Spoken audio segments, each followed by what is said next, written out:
বৃদ্ধাশ্রম থেকে ফোন এলো। মায়ের আবদার। হ্যালো, তানজিম বলছেন? জি বলুন। আমি মিলেনিয়াম ওল্ড হোম থেকে বলছি। আপনার মা আপনাকে শেষবারের মতো একবার দেখতে চান। ঠিক আছে, আমি আসছি। তানজিম গিয়ে দেখলো মা একদম শেষ অবস্থায়। 2-1 দিনও বাঁচবে কিনা সন্দেহ। আস্তে আস্তে গিয়ে শিওরের কাছে চেয়ার টেনে বসলো। জানতে চাইল, মা আমাকে ডেকেছো? জি, আমার একটা শেষ ইচ্ছা ছিল। কি ইচ্ছা মা? এই বৃদ্ধাশ্রমটা তো গরিবদের জন্য। সেবা যত্নের মান এতটা ভালো নাই। কেবিনগুলো বাতি পাখাও ঠিক থাকে না। আমার কেবিনেও কোনো পাখা নেই। আজ অনেক দিন হলো, গরমে খুবই কষ্ট লাগতো। কই, তুমি তো কখনো বলনি।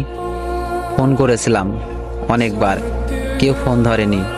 একবার ধরেছিল কেউ একজন, আমার গলার স্বর পেয়ে রিসিপ্ট রেখে দিয়েছে। তুই এই কেবিনে একটা ফ্যান লাগিয়ে দিতে পারবি?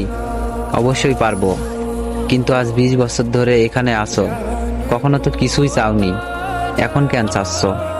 আমি হিসাব করে দেখলাম, তুই কয়দিন পরই রিটায়ার করবি। তুই বৃদ্ধা হলে তোকেও তো তোর সন্তানরা এখানেই এনে রাখবে।